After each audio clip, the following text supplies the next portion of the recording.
So chapter 4 is on listening effectively, and like a lot of things in this class, as I mentioned before, may sound very elementary, just in terms of course, you know how to listen effectively. But I think that what we learn as we go through these things is that while we do this a lot, we don't do it as effectively as we could. And that's generally speaking. I would say some are better listeners than others, but even myself, and I'll just use myself as an example, I find myself struggling with this at times, even as I do it more and more. So you'd think, okay, I have a couple of communication degrees, I've been doing this for a while, I've been teaching it, and yet I still run into problems with effective listening with my family, with maybe students sometimes, maybe with friends or whatever it would be. Effectively using the information that's given to me in the right way, and that's for a variety of reasons. But I say all of that really just to challenge you that if you think you're walking into this with why are we talking about something so simple that we've been doing for so long, it's because it's really challenging, and it is we are not perfect at it. And so we'll cover quite a few things in this course that you have been doing your entire life, and that we still need improvement on. So let's define a couple of terms. Hearing and listening. Hearing and listening are different. Hearing is physiological, a passive physiological activity that occurs when sound waves hit our eardrum. So we are not talking about a physiological activity when we talk about listening. That is literally just the physical sounds hit your eardrum and you make a noise, and so you hear things all the time that you're not actually listening to. There's all kinds of ambient noise around you. There's that's why we can go into crowded places or busy places and focus on something else and not even know what's going on around you. So some of us do this better than others, right? So I'll just sort of jokingly say my wife, sometimes we will go to coffee shops or restaurant or something on a date, and we will have to sit where she can just focus on me. That sounds really selfish. I don't mean it that way. My wife is very prone to listening to to hearing things that are going on around her and seeing things that are going on around her. Whereas I can pretty much tune most anything out, and I can just focus on what's in front of me. I can do things with lots of noise going on around me, and my wife doesn't really do that as well. Neither way is good or bad, and neither is right or wrong. It's just sort of the way that we're wired, and I think it's because my wife is wired to be able to do multiple things at a time and to always be aware of her surroundings, whereas I tend to just kind of get one track mind and I can just focus. So like when we go to a restaurant or something like that, if one of the seats faces the whole restaurant and one of them faces the wall, usually I'll face the restaurant and she'll face the wall, just because that allows us both to be able to focus on the time that we get together. We're paying a babysitter, so we're going to do that. So I say all of that to say that hearing is just the physiological action. It's not the attention that we give to it. So you may hear a lot of things that you never listen to or that you never retain.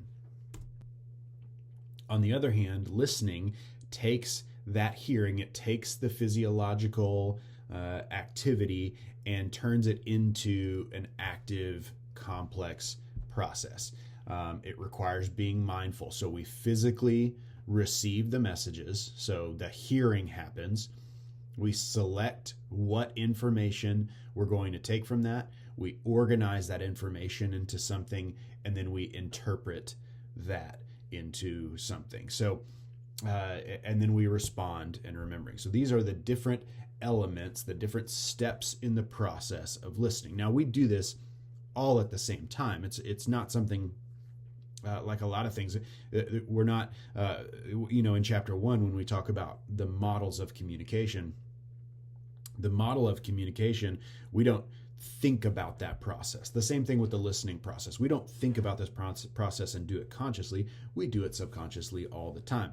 Now, you can be more focused on the process, and you can actually stop what you're doing and be mindful of the things that you're listening to. So there is an effort to be had here. It's not that it's just this standalone, it's subconscious, there's nothing you can do about it. But we can improve our listening by being more mindful.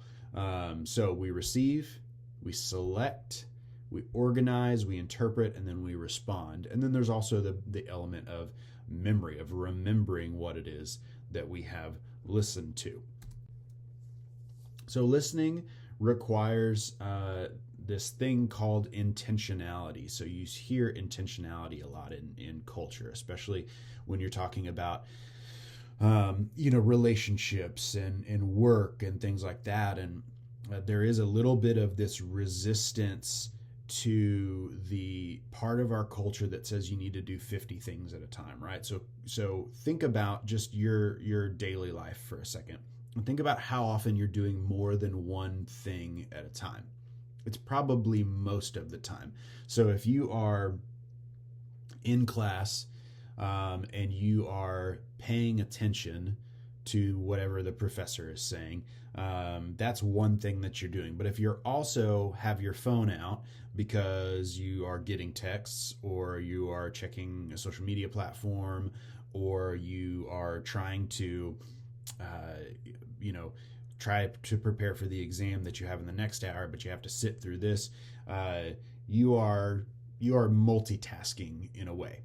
Now, the other thing that we do all the time is we're in the middle of something task oriented, and so we're going to at the same time maybe listen to music, or we're going to have a show on in the background, and it's something where we're doing multiple things at the same time. This is a really challenging thing for me when I sit at my desk, when I have time that's dedicated in my office, because if you look at my computer, I have probably 7 or 8 apps open at the same time. At least I have email open, I have Teams open, I have text messaging open. So I have bare minimum 3 communication tools which are open at all times. I'm also going to have Microsoft Word open, probably if I'm working on some kind of document.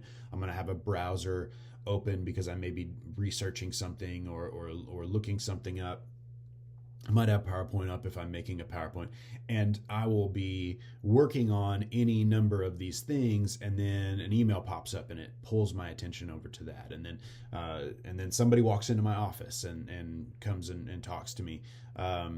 It's not just distractions. It's and a lot of those things aren't distractions. A lot of those things are really important, but doing all of them at the same time makes us typically less productive and less effective. If we could find a way to just take chunks of time to focus on one thing at a time and give it our full attention, and being very intentional about doing that, we would probably be a lot more effective.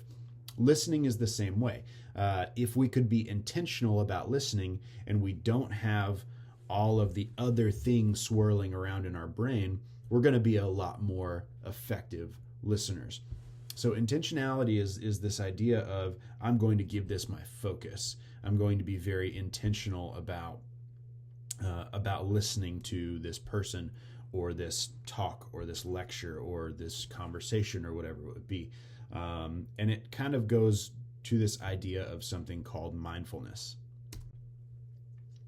So mindfulness is being fully engaged in the moment, not thinking about other things, not thinking about something in the past, not thinking about something in the future, but how do we get mindful and be fully engaged in this moment? So it increases our understanding of how others feel and think, and allows others to express themselves in greater depth. So this is that idea of, okay, I'm gonna put everything else aside, and I'm gonna be fully present. So probably few of you, if any of you, I'm going to use an example that you may apply to you, but may not at this point, but probably will at some point. And there is a lot of talk in like parenting circles about being mindful when you're with your kids.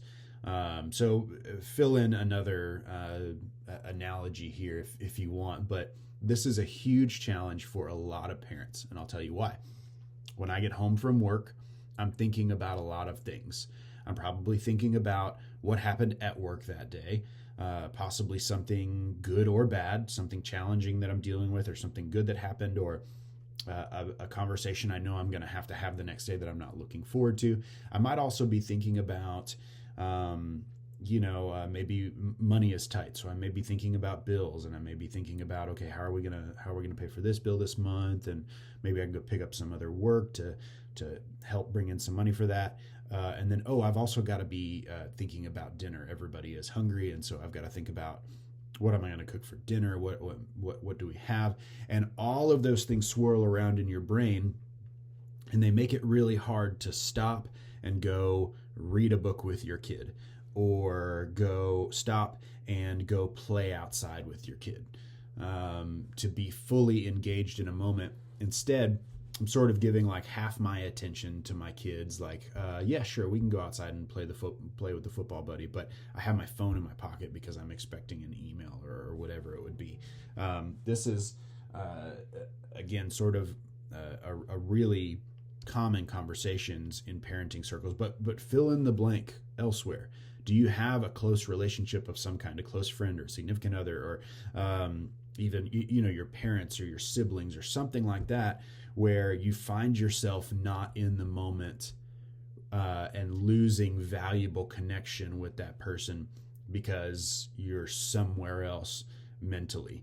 And ask yourself, have you ever needed to talk to someone but can't get them to focus? Or maybe you have not been able to focus. Why is that? It's because you're not mindfully in that moment. So let's break down the process a little bit more, and we'll kind of just go step by step. Again, this is review of something you've really already done in your life, but we can always get better, right? We can always improve on this. So first, you physically receive a message. This is the hearing of the words and sounds. This can include reading lips or seeing sign language. So this process is not ruled out if you have somebody who is deaf, or somebody who does not, for whatever reason, have the ability to hear something. This process is not ruled out, because the act of seeing somebody do sign language is processing the information in the same way. So this can be affected by background noise. We talked about noise in those communication models, and that it could be literal noise or figurative noise. There could be literal noise here that keeps you from physically receiving messages, but it can also be affected by your own fatigue if you're tired or distracted. Distracted really doesn't quite count as much in that. That's going to come more in the processing part of this. But first, you physically receive that message. Then you selectively attend to some messages and you disregard others. So this can be based on physiology, on interests, on cognitive structures, on expectation, or on stimuli that are intense, loud, or unusual. So how do you,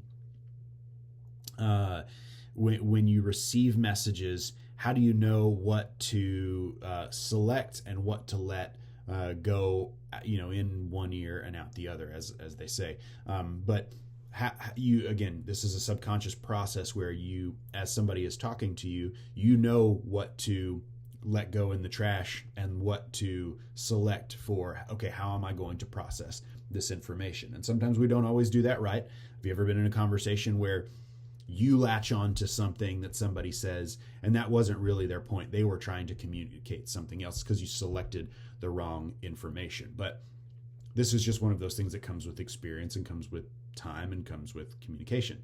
And we use cognitive schema to organize our perception. So we take that information and we file it into these structures that we already have. So how does this fit into what I already know? How does this fit into the mental file cabinet that I have of experiences with this person or whatever it would be? So after we hear the information, the listening process is we select what information and we organize it into something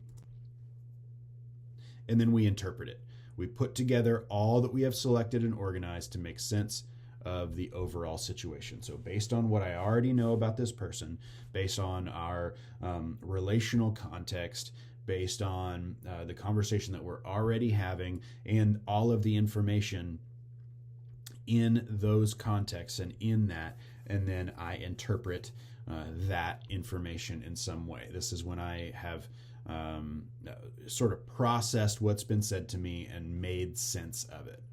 That would probably be the simplest way of saying making sense. It says there on the slide, obviously, but making sense of what's been said to me. And then I'm going to respond. Now, again, like we talked about in the communication models, this is not something that happens in a perfectly linear way. We are listening and responding at the same time in some ways, right? So if you're actually talking to somebody and you're making eye contact with them and you're nodding, that is a way of responding while you are listening. That is that transactional process that we talked about. So, but we also do it to some degree intentionally. Sometimes if you're in a really important conversation and you are able to just set everything else aside, and there is this importance that we don't stop sometimes to listen and really pay attention and process what somebody's saying before we respond to it. And that's the goal really of all of this, is to talk about how do we effectively, more effectively process information and respond. So we're communicating attention and interest as well as voicing our own views. So that's verbal and non-verbal feedback. So, below this video this week, or believe it's below, where it's somewhere in this week's content, there's a silly video from a TV show called The Office. If you haven't seen it, you probably at least have heard of it. There's a silly scene of Dwight, who's one of the characters, and all of the women in the office trying to teach him how to actively listen, trying to teach him how to give nonverbal feedback that he is paying attention, because when they're talking to him, he's just staring. He's not nodding. He's not giving any sort of verbal response. He's paying attention. It's not that he's not listening, but they're trying to teach him how to effectively listen. So it's kind of silly. Obviously, it's fictional, but it presents the idea. So then beyond that, what we want to do is, it's not just about listening and processing, though that's a big part of it, or it's not just about hearing and processing. Memory becomes important. How are we going to file this away, this information, in a way that we can recall it later, and that we can use that memory to help maintain relationships? So you retain only about 1/3 of what you hear. So we forget about 2/3 of what we hear. I think that largely has something to do with just physiological ability. Some people have better memories than others. I have, for whatever reason, my wife remembers things short term really well, and I remember things long-term really well. I remember minor details from years and years ago, but we'll have conversations, and a week later, my wife will say, we had a conversation about this a week ago, and I'm like, we did not have that conversation. I do not remember that. Certain people retain better than others, but we can be intentional about our retention. Meaning, again, slowing ourselves down and processing through information and logging it away. So we retain basic ideas, general impressions, and what becomes important here is, am I retaining what matters? Is the important information sticking, or is it just some other context or some? And again, I know I sound like a broken record coming back to this, but this is where this intentional listening thing comes in. If we are intentionally listening and we're setting aside distractions and we're giving our attention to somebody else, and we're telling our brain to stop thinking about that thing from earlier in the day, or that thing that I'm going to have to do tomorrow, or whatever, those distractions, if I'm being intentional to set those things aside, then I'm probably going to retain even better, and I'm going to remember even better if it has my attention and my focus versus something else having that attention and focus. And then the next step beyond retention is application. Okay, so not only do I retain information, but then I apply it. Okay, so you're having a conversation with somebody, they're telling you something really important about themselves, or some sort of experience, they're opening up to you in some way. And as you are hearing that information, you are selecting what's most important, you are processing it, you're interpreting it, and then you're remembering it. But what's the purpose of remembering things? Just to have a big giant file cabinet in our brain? Or is it to be able to apply that that retention toward understanding who that person is, and possibly even developing relationship or being helpful, or all of the different other things that come into that? So it's the importance of all of this is, how does it impact, again, relationships? How does it impact how we interact with the world and with other people around us, and all of that? So let's talk about that's the process. Okay, so there's a step-by-step process. Again, you don't do it consciously. It's certainly more of a subconscious process, but we do have obstacles, which we've already touched on some of these. But message overload, we get so many thousands and thousands of messages a day that sometimes the overload keeps us from effectively selecting and organizing. Sometimes messages are complex and it's hard to process through those. And then environmental distractions, and this is at least in my opinion, in my life, environmental distractions have never been more, and it's because of our phones. There is and you will hear me talk about this a lot in this course. There is really a movement toward using dumb phones, and a lot of that is because they have become so attached to us that we are distracted, and even when we don't have it with us, even when we don't have the phone near us, we're thinking about it. We're so used to it. We're thinking about, okay, where is my phone? And we have watches that tell us exactly what our phone is telling us. So that way, if we are away from our phone, then it's okay. And that's not.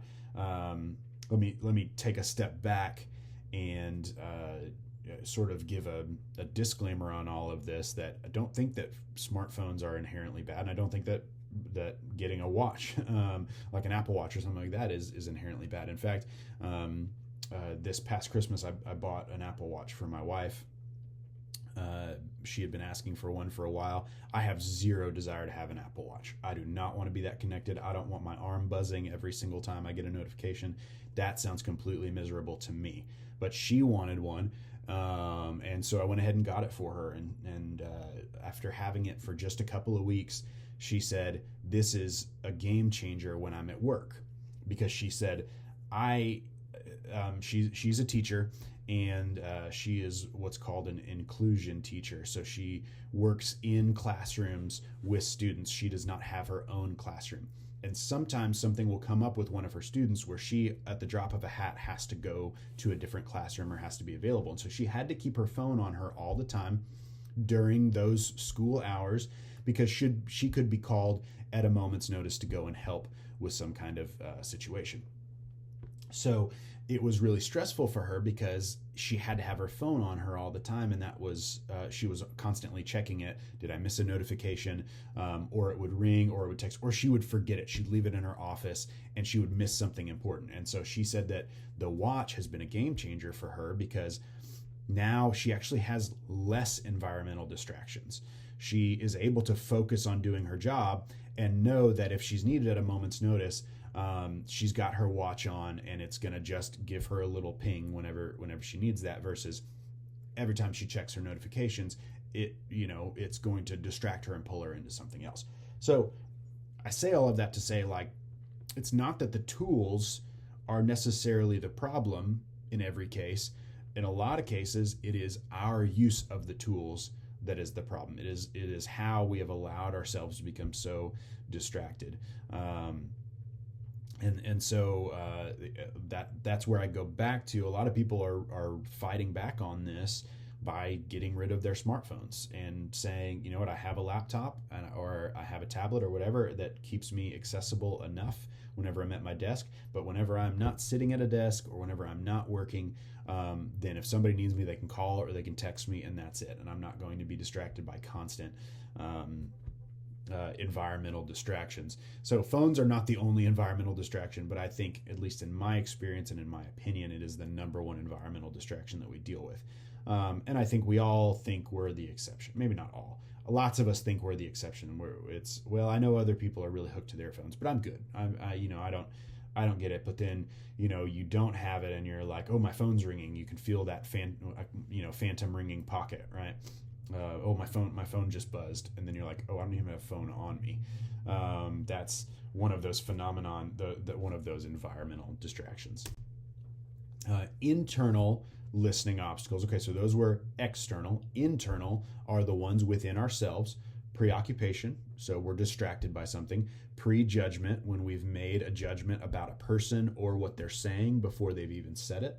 A lack of effort, just laziness. We don't want to listen, or we don't want to give the energy, and a failure to adjust to diverse listening styles. So when you deal with people with a diversity of experience and a diversity of background, even from the physiological standpoint, even whenever we don't adjust to accents or ways where it's a little bit difficult to understand what somebody's saying, sometimes that creates the need for more focus and more intentionality. That if I'm having a conversation with somebody who has a strong accent that I don't understand super well, then I'm going to need to move more distractions away, and that can be an internal listening obstacle. But that's also behavioral in a lot of ways. If we're not willing to listen to people that don't sound like us or don't say things like us.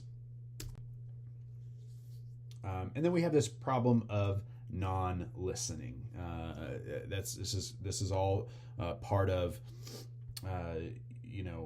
obstacles. We have this idea of non-listening. So there's a few different things. There's pseudo-listening, where you're pretending to listen to somebody and maybe thinking about something else.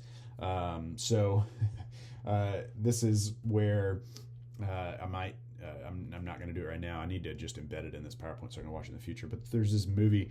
It's an older movie called The Emperor's New Groove. It's a Disney movie. It's real silly, but there's a scene where the Emperor Cusco is talking to sort of one of his subjects is not the right word. Somebody who is trying to kill him. It's all silly, but she's trying to kill him, and she's talking to him, and her name is Yzma. She ends up being like the bad person in the movie. But Yzma's talking to him, and she's having a whole thing, and all you hear is her kind of talking in the background, but what's really there is his internal dialogue and what's going on in his brain. And you're hearing him, and he's going blah blah blah blah blah. Here she goes again, and then he sees parsley in her teeth, and it zooms in on the parsley in her teeth, and he says, "How long has that been in there?" And he's not saying any of it. It's all just this internal dialogue that he's having. He's pretending to listen to her while he thinks about something else. We do it all the time. Another is monopolizing, just continually focusing the communication on ourselves. Hopefully you are not the person who does this, but everybody probably knows the person who does this, that in any conversation, it always comes back to them and their experience. So they're always trying to one up whatever it is that you're saying. So if you're talking to them about something that you've experienced or frustrated about, they always bring it back to, oh, well, I did this, or, well, when I had that experience, blah, blah, blah, blah, and not in a helpful way, right? There are times that somebody's personal experience is very applicable to the conversation, but then there's also a time that somebody just makes it about themselves. They monopolize the conversation. That is an experience probably all of us have had. Excuse me. Selective listening is focusing on only a particular part of the message. This is not processing the whole thing, but just selectively listening, maybe ignoring something else that you don't want to hear. Defensive listening is what it sounds like when you perceive everything as a personal attack. even when no offense is intended. Sometimes we are defensive if somebody is being offensive toward us. That is a reality in the world of conflict and communication. It is a reality that sometimes people are being offensive, but a lot of times we take things as offensive that aren't intended that way, because we're not open in our listening. So when no offense is intended, that's a form of non-listening, is that defensive listening.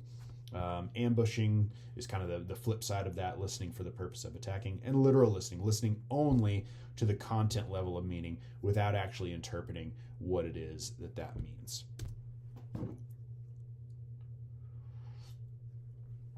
So I've kind of already touched on this when talking about phones, so I'll be quick.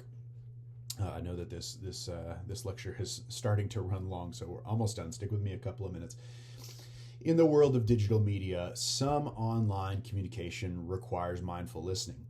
One of the great challenges of, at least in my opinion, one of the great challenges of online courses is that it is difficult to put aside all of the distractions and all of life and all of the world to focus on schoolwork. And I know this firsthand because I have taken online classes and I teach online classes.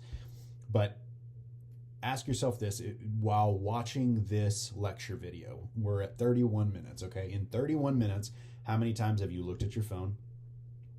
How many times have you talked to somebody who came in the room? Maybe you've even, the whole time that it's been on, you've been watching something else. You've been listening to a podcast, watching a YouTube video, streaming a show, watching a game, something like that. That capability in online classes is there for distraction that's not necessarily there in a face-to-face environment. Now, some people are disciplined enough that you turn everything else off and you are 100% focused on your online classes. If so, that's great. But it's a skill that's a struggle for some of us. So that side of digital media also plays into conversation and online communication, where it is sometimes difficult to do mindful listening because something else is going on. You could be on a Zoom call or on a FaceTime with somebody, and they don't see what all is going on around you, and so you're distracted by all of those things going on around you. But that online communication still requires mindful listening. So attention to digital media can interfere with face-to-face listening. I've already mentioned that. That's when you're looking at your phone or you're looking at your computer or whatever while somebody's talking to you, and being distracted by that. And critical listening should be used when communicating digitally, meaning the digital element, and we'll probably talk about this at some point, but there's a communication theory that I will briefly hit on called the cues filtered out theory, which basically says that as media have less and less nonverbal cues, the less robust those can, the less, this is actually media richness. But the idea is that the fewer nonverbal cues that you have, the less effective the communication tends to be. It's not rocket science, but when you don't have a tone of voice and you don't have facial expression, you don't have those things, it becomes a little bit more difficult. And a lot of times, digital communication lacks those nonverbal cues. That's why text messages are hard to interpret sometimes. So critical listening becomes really important and needs to be used when you're communicating digitally, particularly those times that you have fewer nonverbal cues. Okay, so in conclusion, some relational listening skills. Be mindful. We talked a lot about mindfulness. Be in the moment. Listen to people, not just for the sake of hearing and not just to get it over with, but to process and to retain information. Suspend judgment, understand the other person's perspective, and express support. So again, this is something that you do all of the time, but that doesn't mean we're perfect at it. We will probably never be perfect at it at any point in our life, but we can certainly improve and we can certainly grow and add a lot of richness to our relationships and to our life by more effective listening.